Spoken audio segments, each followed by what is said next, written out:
Usually when we talk about urban planning or city infrastructure, there's this expectation of just absolute precision. Right, yeah. Like you look at a map of a modern metropolis, like Tokyo, for example, and you see the grid lines, the concrete, the zoning maps, and the city council just kind of points at a blueprint and says, well, there it is. That's how the machine works. Right. It's supposed to be binary. It's visible, calculated, and frankly, it's comforting. Yeah, comforting is a good word for it. But then you step into this one specific quiet residential neighborhood in modern Tokyo, and suddenly that whole X-ray machine of urban planning just completely breaks down. Oh, totally shattered. Yeah. We aren't just looking at zoning laws and civil engineering anymore. We're looking at this diagnostic landscape that is entirely murky, and it's operating on a completely different set of physics. It is the absolute definition of diagnostic muddy waters, because what we are actually looking at in this neighborhood, it isn't just physical infrastructure. It is an invisible, continuous, 660-year-old spiritual management ecosystem that is running right underneath the pavement. Okay, let's unpack this. Because today, for our deep dive, we are opening up an extraordinarily detailed document. It's got quite a title. It's called the Yaguchi-machi Multidimensional Time-Space Spiritual Anchor Research Archive. I know, it's a mouthful. It really is. Yeah. But basically, we are heading to a quiet corner of Tokyo's Oda Ward, a place called Yaguchi.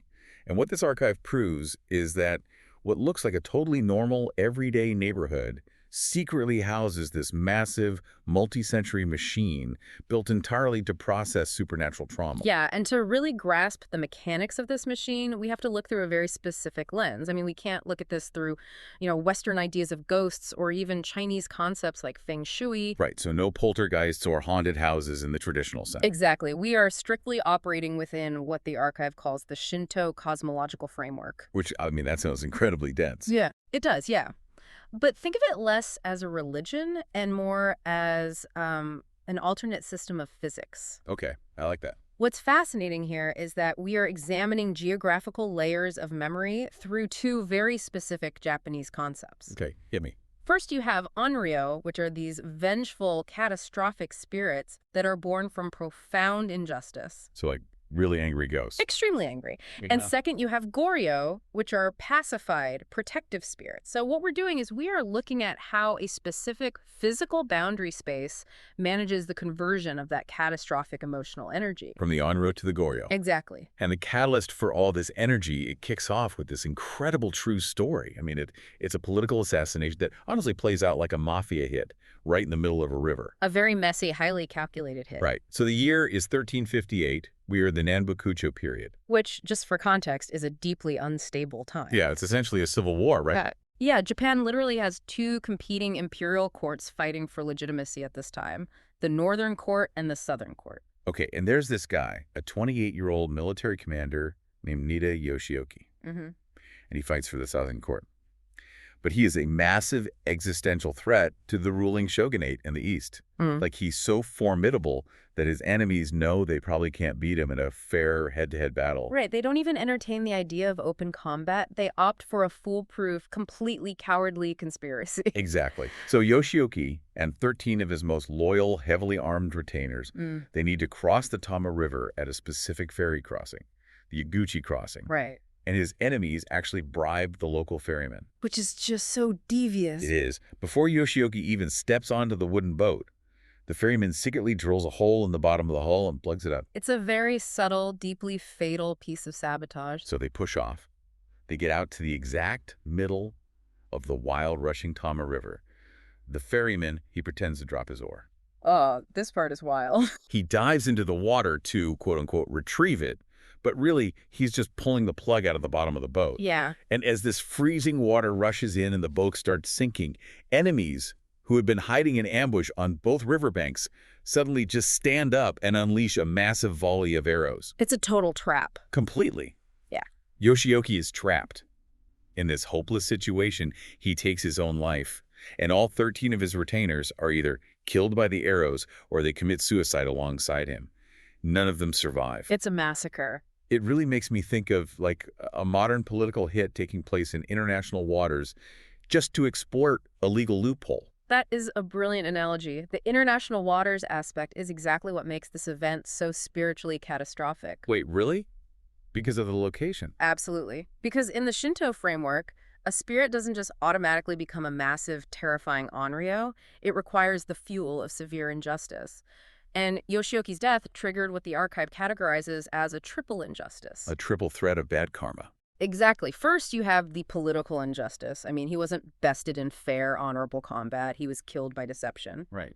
Second, you have the moral injustice. He was betrayed by the ferryman at a river crossing. And ferrymen are supposed to be safe, right? Yes, historically, travelers at a crossing are in a highly vulnerable state. They are traditionally supposed to be protected by strict societal norms. The ferryman is supposed to be your guarantor of safety. Ah, so that fundamental human trust was basically weaponized. Exactly. But the third injustice, is the geography itself. The actual water. Yes, the spatial injustice. Yeah. And this is the critical mechanism of the whole story. He died in the flowing water on the exact provincial border between Musashi and Sagami provinces. Right on the line? Right on the line. In Shinto cosmology, a border, a liminal space, is highly unstable. It's an in-between zone. Because he died in the flowing water right on the boundary, his soul couldn't anchor to a specific province's local earth deities. Oh, wow. So he's just drifting. Exactly. The flowing water literally washed away his spiritual anchor.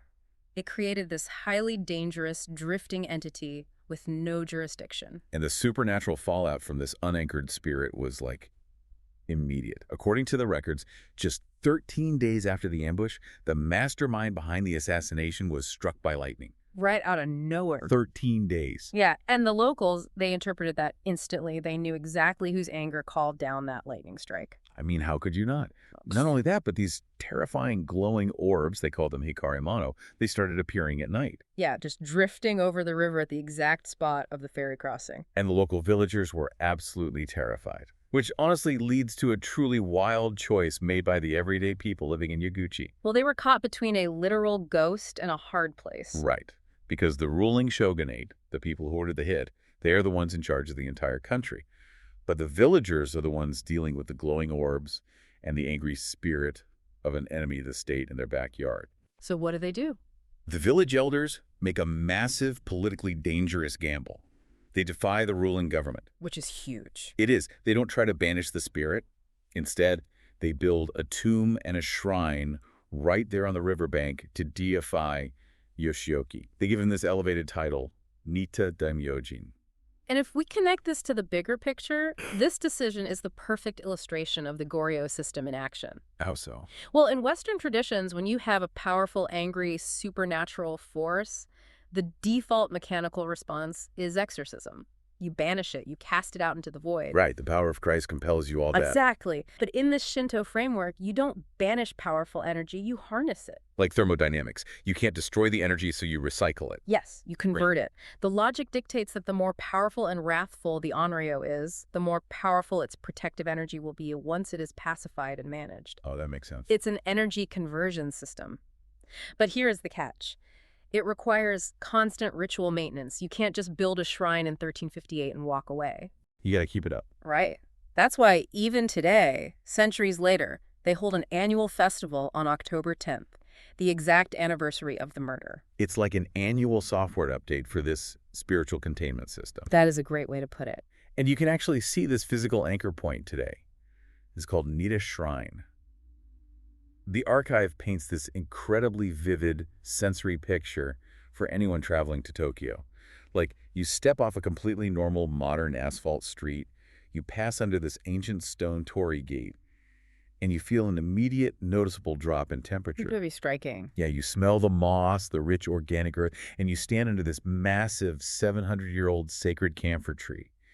And somehow, the distant roaring mechanical noise of the Tama River and the city traffic, it just feels magically blocked out. It's like stepping into a pocket dimension of quiet. Because it is the physical manifestation of hundreds of years of focused, pacifying human energy. But wait, hold on. This has been bothering me as we're talking about this. What about the 13 retainers who died with him? Yes. I mean, surely they can't just ignore the other 13 guys. If Yoshioki is this massive nuclear reactor of spiritual energy going into meltdown, Aren't his retainers basically the radioactive fallout? They absolutely are. You can't just leave them drifting around the Yeah, neighborhood. you absolutely cannot. And your nuclear fallout analogy is spot on. That is exactly how meticulous this local spiritual management system had to be. So what did they do? Well, the villagers didn't forget them. They understood that untethered grief of any size is dangerous. So they built a secondary satellite site nearby. Oh, really? Yeah, it's called Yaguchi Shrine, and it was specifically designed to pacify and house the spirits of the 13 retainers. They accounted for and managed every single ounce of that traumatic energy. Man, that level of detail is incredible. But the system doesn't stop there. Not at all. Fast forward 400 years. We are now in the Edo-period, around the 1770s, and we meet a guy named Hiraga Jinai. Jinai is fascinating. He is essentially the Japanese Da Vinci. He's Really? a polymath.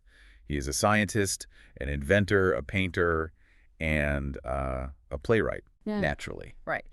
And he decides to write a smash-hit puppet play, a jury, about this exact 400-year-old murder at the ferry crossing. Now, a jori isn't just any play. It's a highly stylized, deeply emotional form of traditional puppet theater. It features chanting and shamisen music. But Jinai has a major problem. The censors. Yes. The Edo government has incredibly strict censorship laws. You cannot write plays about real historical political figures, especially ones involving government assassinations. So he just changes the names. Nitta Yoshioki becomes Yoshimine. Very sneaky. And Jinai dials the high drama up to 11. He actually invents a brand new character for the play named Ofune, who is the daughter of the evil ferryman. A completely fictional addition. Right. And in his version, she falls in love with the hero. When she realizes her father is going to betray him, she sacrifices herself.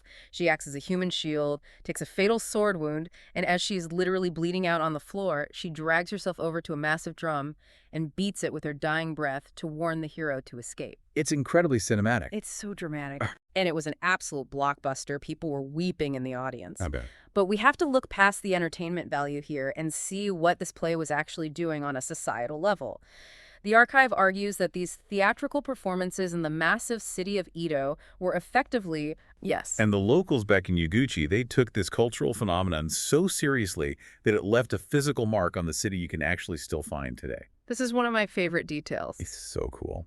Tucked away near the river, there is a small, hidden Buddhist statue called the Tanbei Jizo, and it is dedicated to Tanbei. Which is mind-blowing if you pause to think about the implications. Because Tanbei is the evil ferryman from the play. He's a heavily fictionalized version of a real guy, but the character of Tanbei, the ultimate villain, gets his own religious statue. It is exceptionally rare to deify a villain, but it proves how deeply dedicated this community was to their spiritual engineering. How so? They understood that even the energy of a made-up traitor, the very concept of betrayal itself, was a form of negative energy. It was a pollutant. Right. And it needed to be ritually contained and acknowledged so it wouldn't pollute the boundary space of the real river. That is wild. And the innovations of this playwright, Jinai, they actually sparked something even bigger. If you have ever been to a Japanese shrine, especially around New Year's, you have probably seen people buying these long, decorative wooden arrows. Oh, yeah, they're everywhere. They are called hamaya, or demon-breaking arrows, a massive nationwide cultural staple. People put them in their homes for protection. Millions of them are sold across the country every single year. And the archive suggests that the origin of that entire nationwide tradition started right here at Nitta Shrine. Yep. Jinai supposedly visited the shrine, saw the sacred, mysterious bamboo growing on the grounds, and realized he could commodify that protective goryō energy. A bit of an entrepreneur. For real. He created the very first protective arrows from that bamboo to sell as souvenirs to people coming to visit the site of his hit play. It's amazing. Think about that. An entire nationwide cultural phenomenon, a piece of decentralized spiritual infrastructure sitting in millions of homes, was literally birthed from a local ghost story about a murdered samurai. It's the ultimate example of this local spiritual technology scaling up to a national level. But to really grasp why this energy was so potent in the first place, why people were so desperate for protective arrows, we have to look away from the shrines for a second and look at the environment itself. Okay. The real protagonist of the story might actually be the Tama River. Right, because historically the locals didn't just call it the Tama River. It was known as the Abaragawa, or the Wild Rampaging River. Yes. It was notorious for devastating, unpredictable floods. The archive mentions a massive one in 1876 that just completely wiped out the local embankments and changed the entire landscape. We have to put ourselves in the shoes of someone living back then. In the Shinto perception, crossing this river on the Kamakura-Kaido Road wasn't just a daily commute. Right, it wasn't just catching the bus. No, it wasn't a minor inconvenience. Every single time you got on that wooden ferry, it was a profound liminal moment. You were stepping off the solid ground of your known, safe world, suspending yourself over a highly volatile living water deity, and just hoping you reach the other province safely. It honestly sounds like the modern feeling of being on an airplane during severe turbulence. Oh, that's a good comparison. You know, you are completely out of your element, you're out of your jurisdiction, and you're hyper-aware of how vulnerable you are to the elements. That's exactly the feeling. When the river flooded, it wasn't just seen as a bad weather event. It was the water deity violently reasserting its sovereignty. Wow. It was nature reminding humans that their farms, their roads, and their ferries only existed because the river temporarily allowed them to. Which makes the physical reality of the area today so striking. Like, if you go to the Yaguchi-machi ruins, the site of the old ferry crossing, it's not some ancient romantic wooden dock. Not at all. It's a historical marker sitting on top of a massive, heavily engineered, modern concrete flood levee. Yeah. The archive describes the sheer contrast of standing there. You were standing on this totally uniform, hyper-engineered, modern concrete, looking down at this ancient, flowing river. On the opposite side of the river, you hear the roaring mechanical noise of Kawasaki City's industrial zone. And on your side, the quiet residential streets of Yaguchi. It's a stark contrast. It is a perfect physical manifestation of human engineering desperately trying to suppress and pave over wild nature. It's the ultimate friction point. You have ancient cosmology crashing directly into modern infrastructure, and that friction reached its absolute peak during Japan's transition to the modern era. Which brings us to a story from the archive that legitimately gave me chills. It's the story of the 15-day bridge. Ah, yes. The Tamagawa Bridge project. Right, so the government starts building a permanent bridge over this ancient ferry crossing in 1938. But because of World War II, they run out of steel. Right, resources were scarce. So in March of 1945, right in the brutal middle of the war, they finally managed to complete a temporary version of the bridge made entirely out of wood. It opens. For the first time in history, people can finally just walk across the boundary. And then, exactly 15 days later, it burns to the ground in a massive air raid. Which points out a very eerie, almost impossible cosmic rhyme. Yeah. Think back to the very beginning of our deep dive. The mastermind of the assassination in 1358 was struck by lightning.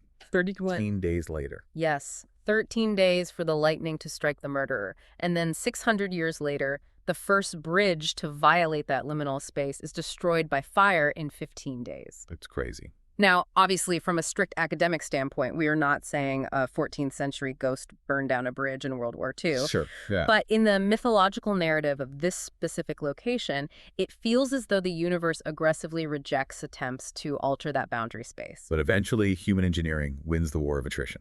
In 1949, the permanent reinforced concrete bridge finally opens. And when it does, it technically solves the boundary problem. But does it solve it or does it destroy it? What do you mean? Well, when you build a modern concrete bridge, people start driving over it at 40 miles an hour. You completely erase the liminal pause. You erase the vulnerability of the traveler. You erase the ritual of the ferryman. Oh, I see. By paving over the water in 1949, the physical boundary space that had been magically and spiritually active since 1358 was effectively, permanently shut down. But the ghost is still in the machine. It is. Because the local train station sitting right there today is still named Yaguchi no Watashi, which literally translates to the Yaguchi Ferry. Yep. Every single day, the automated voice on the modern commuter train announces that stop. It is unknowingly summoning the ghost of a ferry that hasn't existed in the physical world since 1949. It's a linguistic haunting. The infrastructure remembers what the concrete tried to pave over. So what does this all mean? We have a 14th century murder in a river, a defiant village building shrines, a playwright inventing a human shield, millions of protective arrows, and a concrete bridge. How do we synthesize all of this data? We have to pull back and look at the overarching meta-analysis from the archive.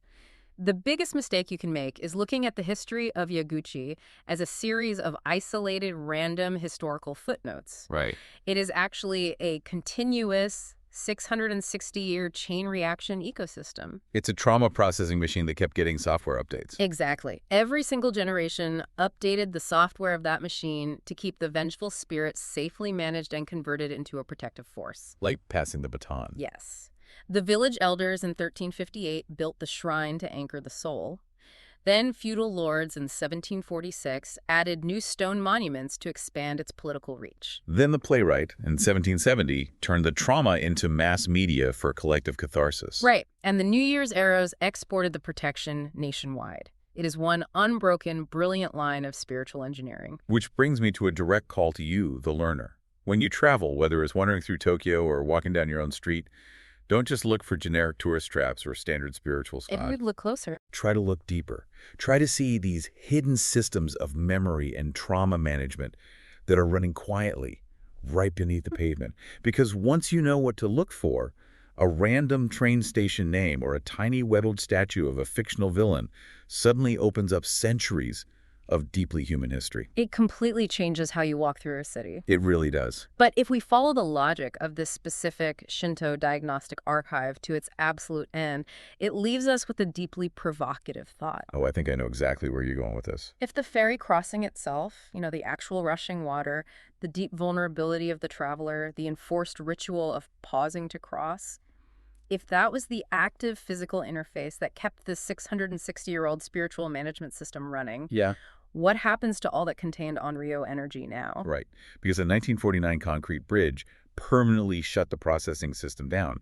People just drive right over it now in their air-conditioned cars. Exactly. No one pauses, no one feels vulnerable, no one honors the boundary. The ritual is over. The machine has been unplugged. So the question we have to leave you to ponder is this. Is the 600-year-old spirit of Nitta Yoshioki finally at rest because the boundary is permanently gone? Or, without the active daily maintenance of the ferry crossing, is all that ancient, vengeful pressure just quietly building up beneath the concrete again?